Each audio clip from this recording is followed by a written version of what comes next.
नहीं हुई। और मैं आपको बताना चाहूंगा, अगर आप चाहो तो मैं दर्शकों को बता दूं। हाँ बिल्कुल सर। कि चश्मा अगर किसी के लगा हुआ है तो उतार भी सकते हैं। अगर किसी के चश्मा लगा हुआ है तो उतर जाएगा। कैसे सर? क्या करना है, रात को अपने दांतों को अच्छी तरह साफ करके सोना है। ठीक। और सोते वक्त आपका सिर पूरब में या दक्षिण में होना चाहिए। पूरब जिधर सूरज उगता है उस तरफ होता है। अगर उस तरफ मुंह करो तो उसके राइट साइड में दक्षिण होता है। तो पूरब या दक्षिण में सिर करके सोना है। जब भी लेटना है बाईं करवट लेटना है।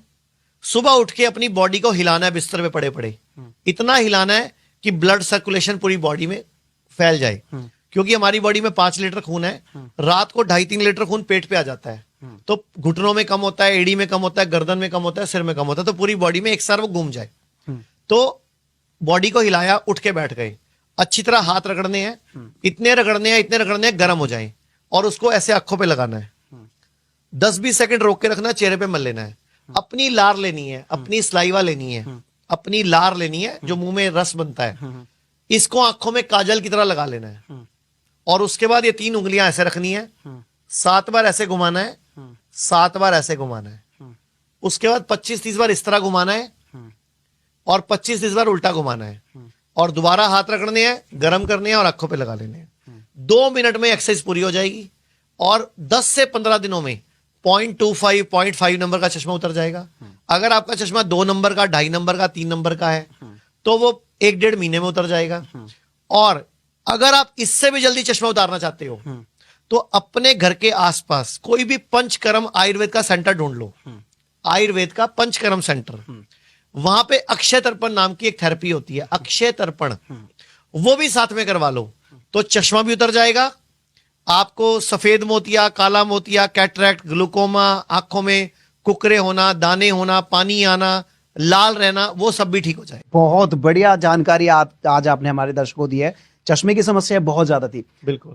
मैं मनीष जी आपसे पूछना चाहूंगा आचार्य जी कि जो बच्चे हैं जो स्टडी कर रहे हैं, जो जिनका सपना है कुछ बनना, यूपीएससी क्रैक करना, डॉक्टर बनना, इंजीनियर बनना, तो आचार्य जी वहां पर होता है क्या है कि बच्चों का जो मेमोरी है वो आज की डेट में बच्चे हमें बताते हैं सर, हमें याद करते हैं, हम भूल जाते हैं।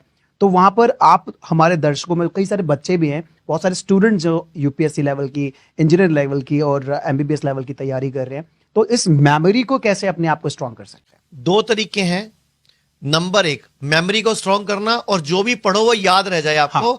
और आपको एक ही बार पढ़ने में रट जाए, मतलब बार बार पढ़ना ना पड़े, एक बार पढ़ो तो आपको। मैं भी अपनी 10वीं क्लास का पूरे सहारनपुर डिस्ट्रिक्ट का टॉपर हूं।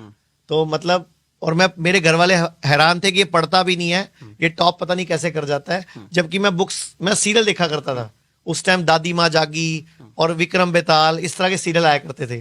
तो 10th क्लास में पूरा डिस्ट्रिक्ट टॉप हुआ था। मुझे 2 साल तक स्कॉलरशिप भी मिली थी उसके बाद, गवर्नमेंट ऑफ जो डिस्ट्रिक्ट कलेक्टर होते हैं ना उनकी तरफ से। सर मैं यहाँ पे पूछना चाहूंगा, आपका जो स्कूल का जो दौर था, क्या आपकी स्कूल और कॉलेज के दिनों में आपकी पर्सनालिटी बिल्कुल अलग थी और स्टूडेंट से, या फिर मतलब कैसी थी? मैं पूरे क्लास में सबसे सुकड़ा बच्चा था, सबसे कमजोर बच्चा था, सांवला रंग था।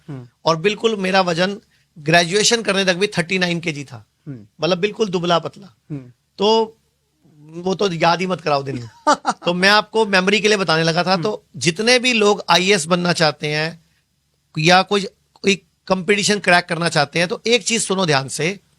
आप रोज सुबह उठ के खाली पेट उकड़ू बैठ के, नीचे बैठ के, मतलब इंडियन टॉयलेट स्टाइल में बैठ के 1 कप गरम गरम पानी पीना शुरू करो। पहली बात, उससे आपकी पिंडली दबेगी।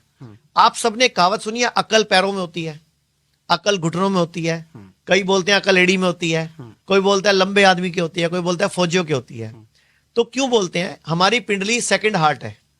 हमारे ब्रेन में कितना खून रहता है एक टाइम पे, कुछ आइडिया? आप बताइए सर। 150 ग्राम, 170 ml। और मेरी एक पिंडली में 250 ग्राम खून रहता है। तो दोनों पिंडली में कितना हो गया? 500 ग्राम। यानी कि सिर के मुकाबले 3 गुना खून कहां पड़ा है? पिंडली में। और अकल क्या है मेरी? पैरों में। पुरजों ने सिखाया हमें। हाँ। कहावत में, भाने में। तो जैसे आप उकड़ू बैठोगे या वज्रासन में बैठोगे, आपकी पिंडली दबेगी, वो सारा ब्लड आपके यूज आएगा। नंबर 1। नंबर 2, आपने 15 दिन में एक बार शिरोधारा करानी है, शिरोधारा। आयुर्वेद में पंचकर्म के अंदर शिरोधारा एक टेक्निक होती है। आपको लेटने के बाद सिर पे तेल गिराया जाता है, बहुत सस्ती थेरेपी है। 15 दिन में एक बार वो करा लेना, एक बार 2-3 बार करा लो, फिर 15 दिन में एक बार करा लेना। मैं कहता हूं इतनी तगड़ी आपकी मेमोरी हो जाएगी, आप एक बार चीज सुन लोगे ना, एक बार चीज देख लोगे ना, आपको याद हो जाएगी। बहुत बढ़िया। क्योंकि दिमाग में जो रसायन है, डोपामिन, ऑक्सीटोसिन, सेरोटोनिन और एंडोर्फिन, ये चारों एक लय में आ जाएंगे, ये चारों बैलेंस हो जाएंगे। इसका नाम फुल फॉर्म भी डोज बनता है, DOSC। D for dopamine, O for oxytocin, S for serotonin, E for endorphin. तो एक और काम करना है, नंगे पांव घास पे घूमना है।